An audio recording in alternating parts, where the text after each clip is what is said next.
ever thought in our Son, lives. previous Why does an all-powerful, administration loving God allow say, great evil created to him as his befall own, and mankind? again, working to Spoiler alert, unify the man's nation of Israel sinfulness. through that. And so, just you know, through this those is another book relationships. talking to end times. So This again, actually you know, I highly was doubt historically Jonathan relevant to inclined us himself because to it David, inspired Christopher Columbus. for political There is a reasons, passage right? I'm in sure he this didn't see the particular long game here book and think, that I'm says, going to, on the I'm gonna third do day this you because one commanded day the it's gonna waters benefit to be myself. gathered together There in a was none of it. He seventh was part just of the inclined earth. toward him. He loved him. 6 parts you And dried they up and kept, were so that inclined some of mostly them might be towards God. planted It and says that God cultivated brought this all and about. be of service So, before you. So very cool Columbus story. took that line, The- 6 the- parts the, have you nation dried of up, Israel is unified, and he went to David Ferdinand and is- Isabella, is, and he's is trying to on the convince throne. them to Unfortunately, finance his voyage. 2 Samuel And he 11 says, comes remember up. that passage in 2nd Before I go into Esdras that, does anybody have any that comments, says questions or anything like 6/7 of the oceans were dried up by God to create land? Well, that must mean that the waters between Europe and Asia Yeah. are really not that hard to navigate. We could maybe get there in a short amount of time with a fair wind. And so that was one of the ways that Columbus used to convince Yeah, absolutely. Ferdinand and Isabella to finance his trip, what wound up being here. And then the Catholic Requiem. Those of you who are familiar with the Catholic Requiem, Right, and so David pretty much, the passage, it's the passage in operates. And as 2nd we get into Esdras the that next says, part, eternal and we start rest to see grant the unto sin them, O of Lord, David. and let perpetual light shine upon them. How do we have trouble sometimes? So, I think, this knowing is how a can David painting be called a man of after God's own heart when we know what he ended up Columbus, doing. But I think this is how persuading like he had in a heart Ferdinand and Isabella. that was inclined. In the same Isabella way looks like toward she just God wants the whole thing to be over with and move on. that But allowed him to let him have the money already. Good grief. I've not heard of this book. Just let him go.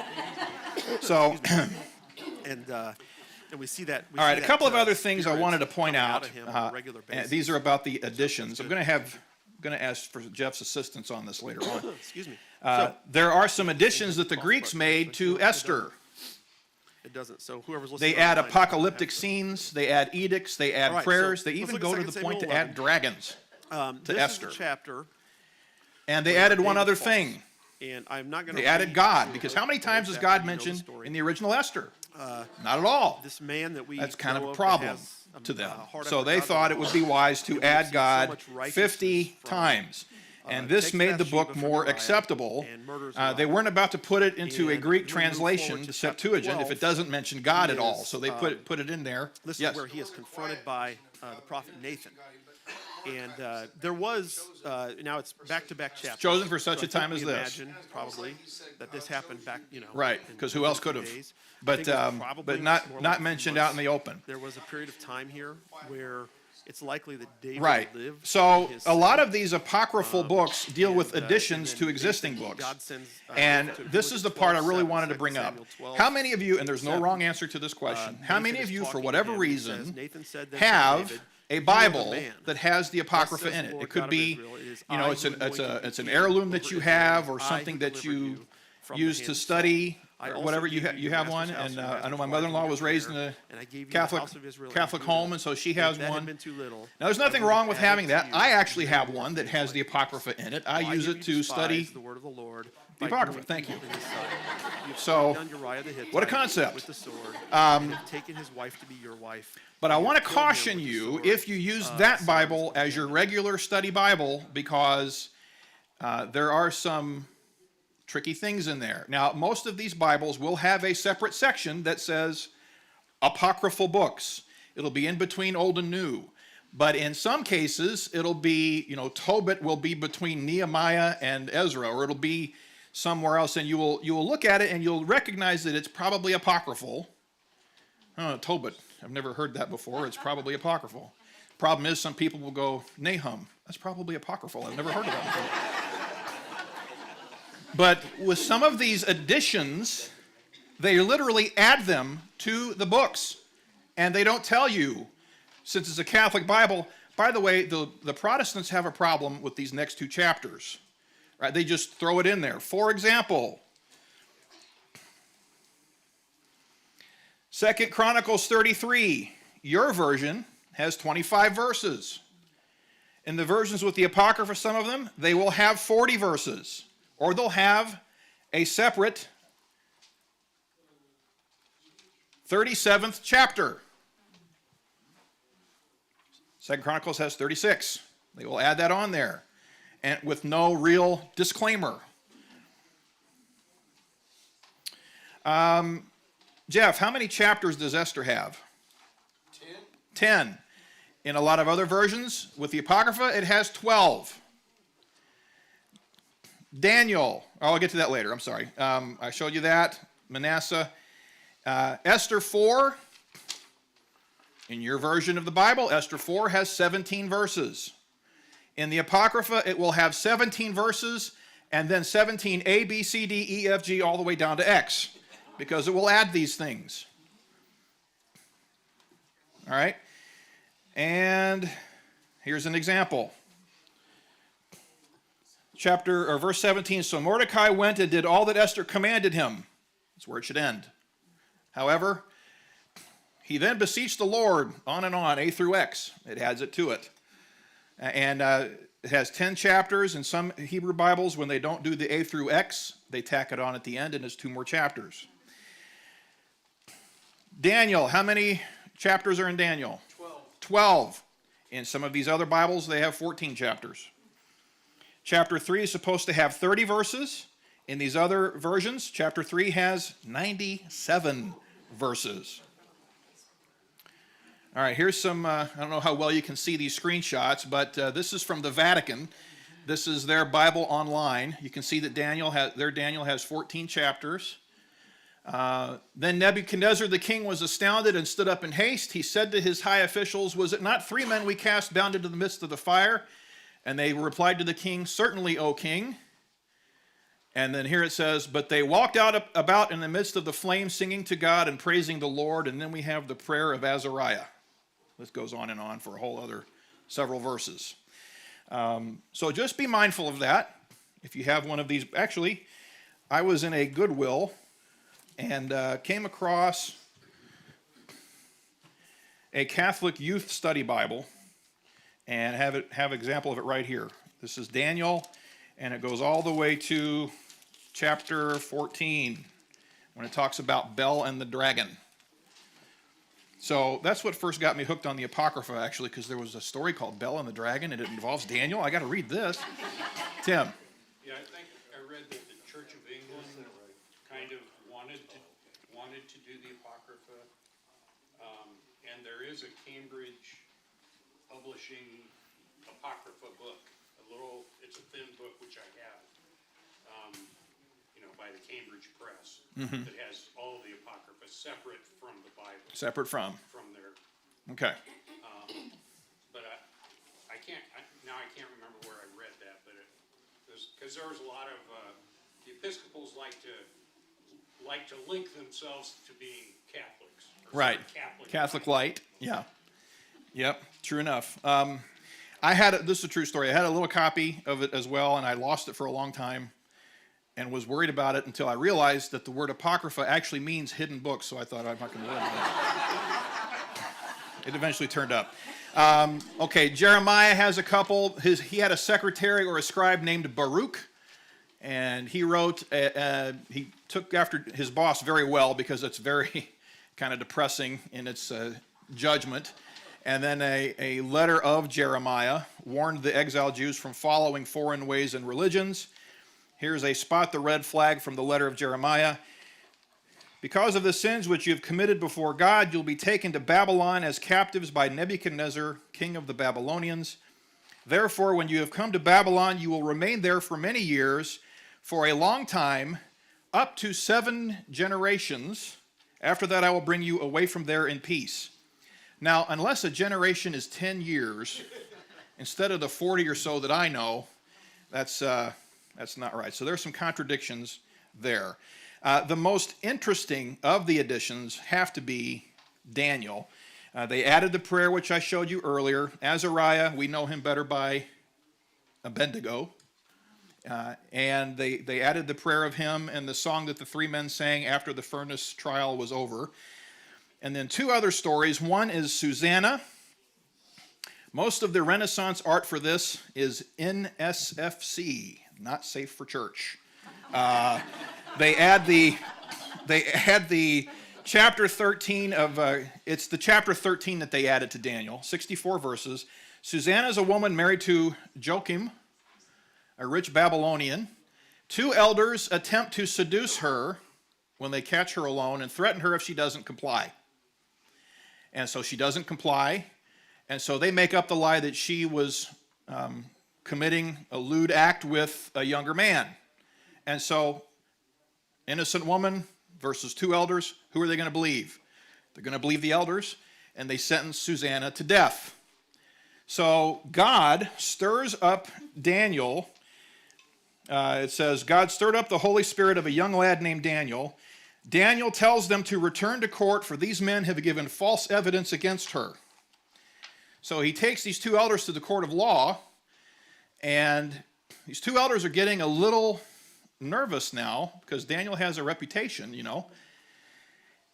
And you can picture Daniel in his best Perry Mason, Columbo type. I'm sorry, what was I thinking? I have one more question. So he gets these two elders alone, and he asks which one. Okay, you accuse Susanna of being with this young man. By which tree did this take place? So they gave him different answers. And so he was able to prove Susanna's innocence, and the elders are put to death. So, and it says, and from that day onward, Daniel had a great reputation among the people. I think that had already been established. But Susanna was the inspiration behind one of Handel's works. Rembrandt, Rubens, as I mentioned earlier, Shakespeare named his daughters Judith and Susanna. And this is my favorite story, Belle and the Dragon. If Susanna is a courtroom drama, then Belle and the Dragon is a detective story, locked room, escape room mystery. And it's got two different stories to it. Belle is this man-made idol, not a real god who eats and drinks. The king said, you need to worship Bel because he can even eat and drink. See, we leave food and drink out for him every night, and we come back in the morning and it's gone. And Daniel says, okay, well, let's just test this theory one more time. And so before the king locks up the chamber with Bel and his own little signet ring, Daniel goes in there and spreads ash all over the floor. So they come back the next morning. Food and wine are gone. The king says, look, see, this idol can eat and drink. And then Daniel points to the floor and says, not so fast. Take a look. And it's a bunch of footsteps leading to a trap door where the priest and his family come in at night and eat the food and drink and go back down. So they're put to death. And then the dragon, the Last Supper, as it were. And then he slays a dragon who is actually not a real dragon, but stuffs these tar balls into his mouth and cause him to be destroyed. And that gets them angry with him for destroying their idol, so they throw him into the lion's den. That's their explanation. So all kinds of interesting, yet false, traditional stories. And there's a lot more to that. An angel goes to a far-off distance and grabs Habakkuk by the hair and drags him back over and has him feed Daniel. Just all kinds of... It makes you wonder if the writer just ate something before he went to bed and just thought this was some sort of supernatural vision. Okay, I'm going to race through these next two, but I want to talk about what happened after Alexander died. I started this weeks ago and then got on these books and never went back to it. But after Alexander died, as was prophesied in Daniel, it was his empire was divided among his generals because he didn't have a child yet, and he said the empire should go to the fittest. And so these four wound up being the fittest, and you can see what parts of the kingdom they enveloped. So the two that we're going to worry ourselves with are Ptolemy, who's in control of Egypt and the Holy Land, and then Seleucus, who was close by. So the Ptolemies were the ones who had reign over the Holy Land first after Alexander died. They're called the Ptolemies because that was the guy's name, Ptolemy the First. Based out of Egypt, they started off on the wrong foot with the Jews, forcibly moved a lot of them to Egypt, but they became more acceptable to the Jewish people as time went by. And so this whole period, which lasted a little over 100 years, was these two empires fighting back and forth over who gets this particular swath of territory. And so if you're living there, it's kind of like living in that little patch of land that borders Germany on France during the war. It's like, who occupies? Yeah, the Alsace. It's like, well, who controls you? Well, what day of the week is it? Right? It was that bad. The first king, Ptolemy Soter, Soter meaning savior, was Alexander's cousin, Alexander's general, Alexander's good friend. He was given Egypt when Alexander died, so he thought Alexander was such a godlike figure. I have a great idea. I'm going to steal his body and take it back and bury him in Alexandria. And that's where Alexander is buried, although they still haven't found his tomb. So he was very tight with him. He sponsored the famous mathematician called Euclid. And I know John will appreciate this. Euclid tried to tutor him in geometry, and the king said, isn't there an easier version of this? I can't understand this. And Euclid replied, "Sire, there is no royal road to geometry."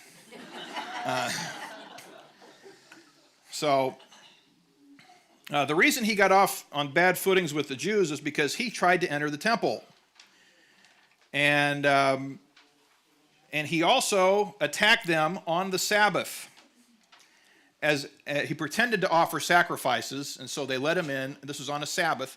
And so he decides to take over the area on the Sabbath, knowing that they wouldn't fight back. And when the sun went down, they fought back.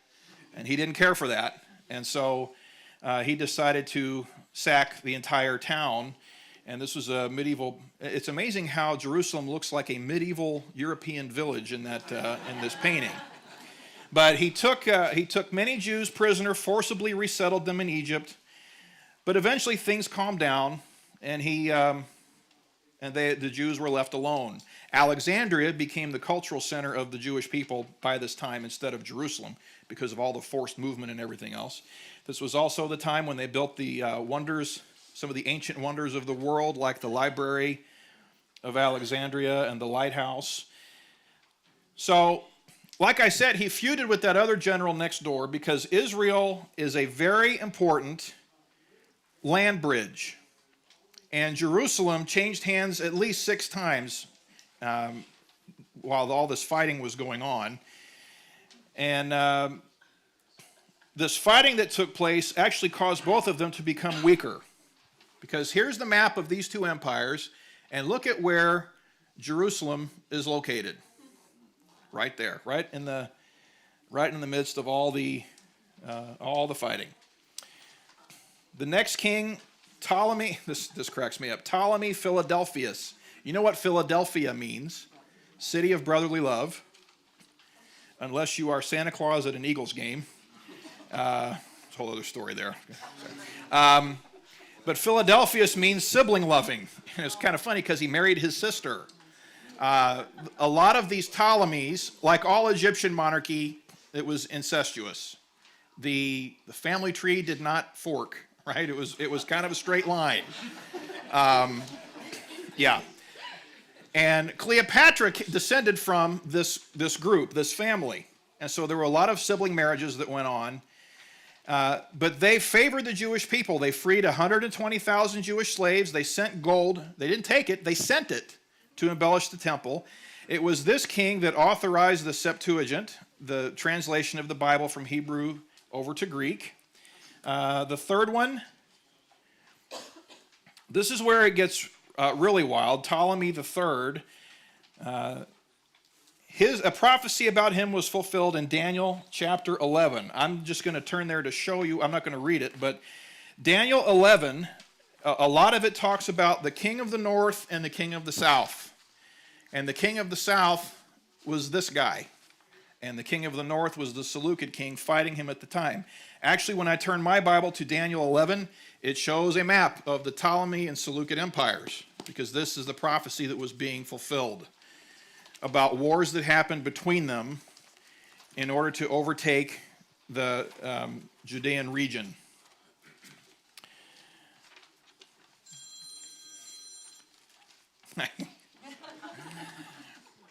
All right. For the third of those Ptolemies, who was called Euergetes, when he had gotten possession of all Syria by force, did not offer his thank offerings to the Egyptian gods for his victory, but came to Jerusalem, and according to our own laws, offered many sacrifices to God and dedicated to him such gifts as were suitable to such a victory. So at least he was kind enough to recognize who the credit belonged to before he started worshiping all the other gods he worshipped. Ptolemy IV, this is where the decline begins. He became a king during his teenage years and instantly had his mother murdered. Not a hallmark moment for Ptolemy IV. Upper Egypt rebelled and broke away. He builds a temple to Homer, and he's the guy who tried to kill the Jews with the drunk elephants. Third Maccabees, he visits Jerusalem after a battle. He was supernaturally prevented from desecrating the temple. And so I guess he wanted to take it out on the Jewish people for not being able to plunder their temple by killing them with elephants, and it did not work out for him very well. And then Ptolemy V. Now keep in mind, this is about 125 years that these Egyptian kings ruled this area. And when we get to the second group, they're going to last all of 30 years. But he became the ruler at age 5. He's the one that authorized the making of what we know as the Rosetta Stone. Doesn't pay to be a mom of the king. 2 ministers killed his mother immediately. They wanted the throne for themselves because he's only 5 years old. But he was protected by a loyal general. And he lost control of the Holy Land to the other guys in 198. But he got to marry the winning general's daughter, figuring, she's better than my sister, I guess. So, yeah. So that was a race through of that bunch. And before I get to the others, it's interesting to just note for a moment, king of the north, king of the south. What is the center of the world? And we all know it's the United States, right? I mean, I look at my maps, and the United States is always right there in the middle, right? Some of the maps actually more accurately have the point where the prime meridian and the equator meet as being the center. But really, in God's geography class, it's Israel. And all the references, north, south, east, and west, are made with Jerusalem, Israel, in mind. And there's a quote in the commentaries of the Old Testament known as the Midrash, says that the land of Israel is at the center of the world, Jerusalem is at the center of Israel, and the temple is at the center of Jerusalem. So it's their way of saying the Temple Mount is the epicenter of God's plan. So then we come up with the Seleucids, who last all of 34 years after the Ptolemies reigned for over 100. They're based out of Syria. It's the opposite. The Jews receive them enthusiastically at first, before things go south, no pun intended. They transferred Jewish families to their region, Asia Minor, and their first king, Antiochus III, Magus meaning great. As I've said before, if they're called great, they usually gave themselves that name and were not born with it. You see the war elephant on the coins that they mint with their face on them. Transferred Jewish families to parts of Asia Minor, and when they did that, it separated the Jewish community even more, because you have these distinct and separate Jewish people instead of all being in Jerusalem like they were. Now, Antiochus, they named their capital after him, just like Alexander and Alexandria. And then we get Antioch. Does that name sound familiar to any of you who've read the New Testament? It is in Antioch, established by Seleucus to honor his father. It's sometimes called Antioch, Syria, to distinguish it from another Antioch that Paul visited in the book of Acts. Christianity made its first major inroads into the Gentiles from one of these Antioch cities. It's where the believers were first called Christians. It was the center that Paul used for his missionary travels. So a lot of influence there. But it was this king that took over. He had some interesting friends. Now, this is the guy who's now in charge of the Holy Land after they took it from Egypt. A guy by the name of Hannibal loses a couple of wars to Rome, and he needs a place to escape to. So Antiochus takes him in.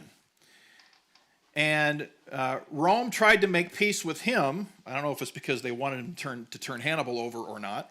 But he wouldn't surrender his territories that he had just won.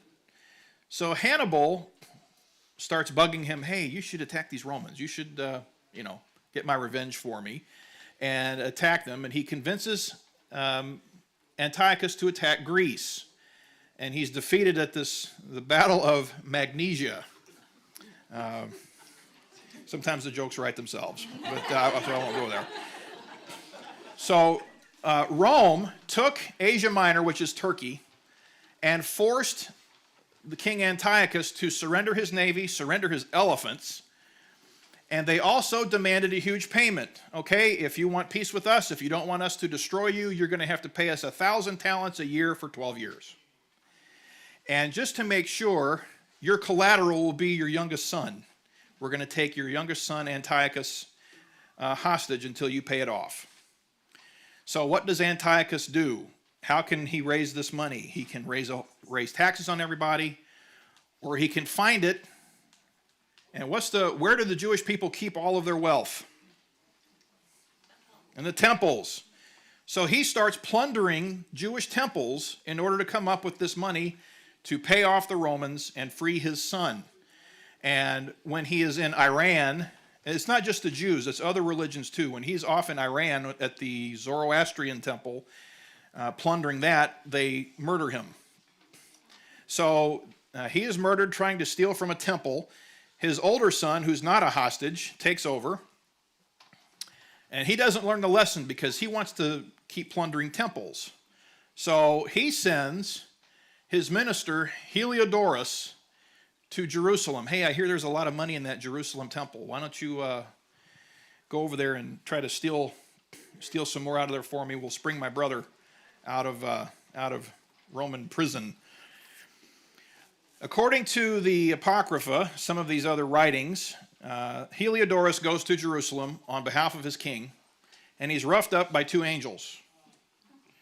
And he gets beat up pretty severely and is not able to steal from the temple.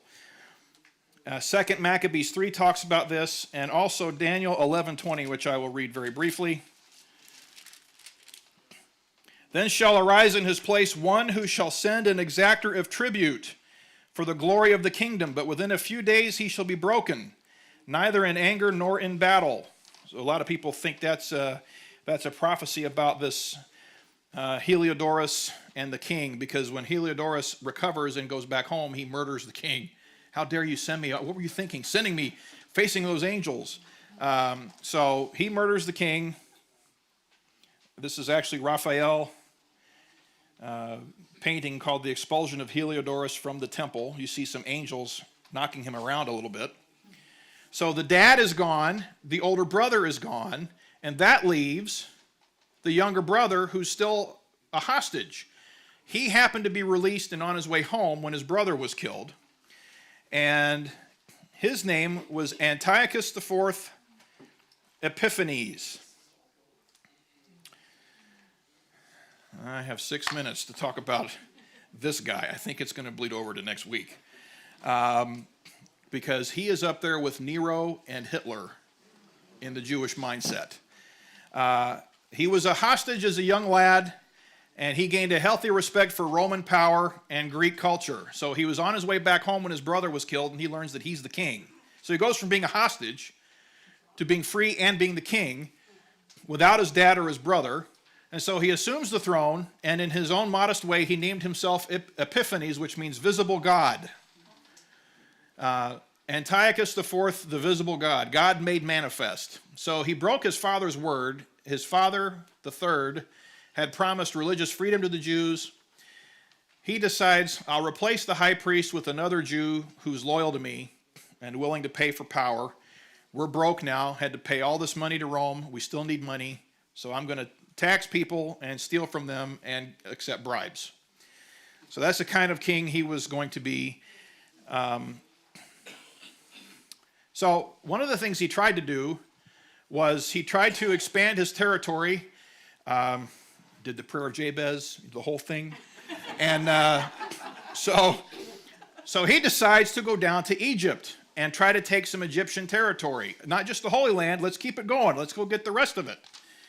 Well, the Romans wanted it too. The Romans wanted to make Egypt their own little province. And so there was a commander there who was his actual buddy from boyhood who said, no, you need to turn around and go back.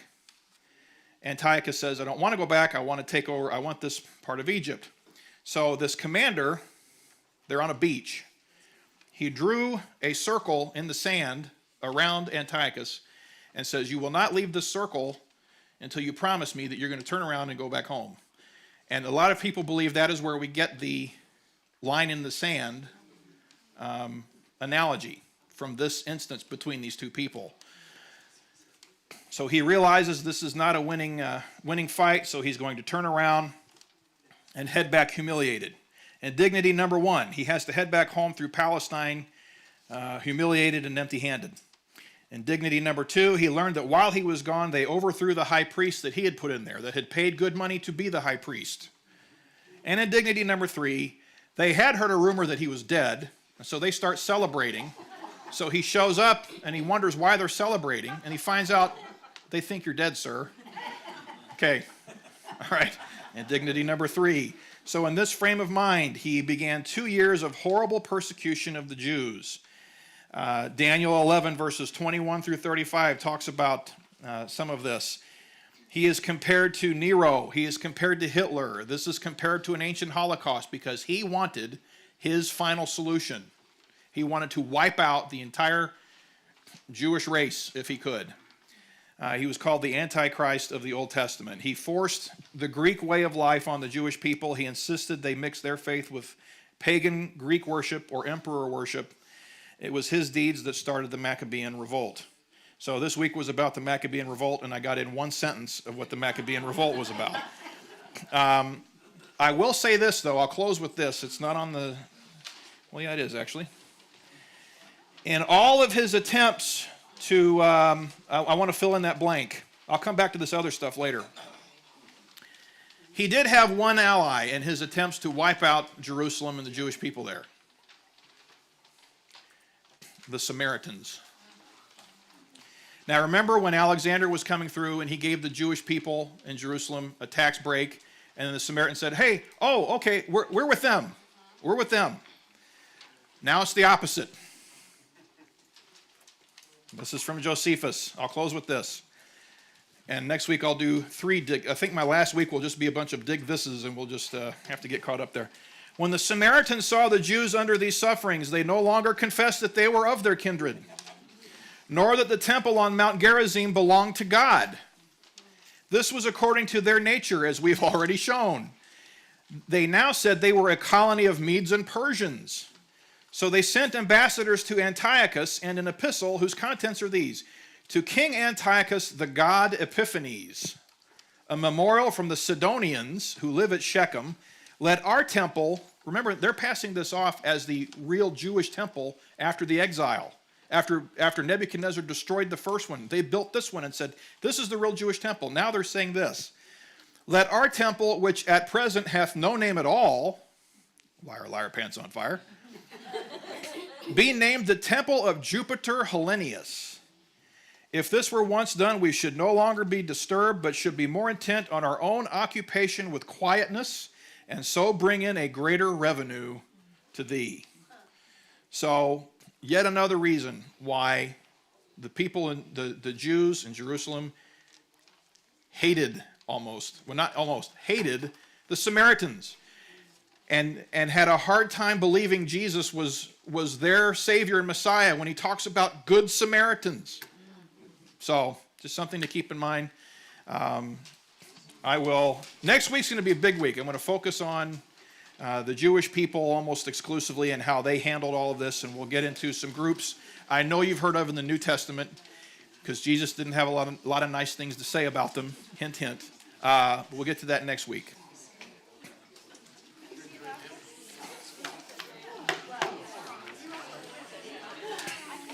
And I'll do my best Kermit the Frog impression from that. Sorry.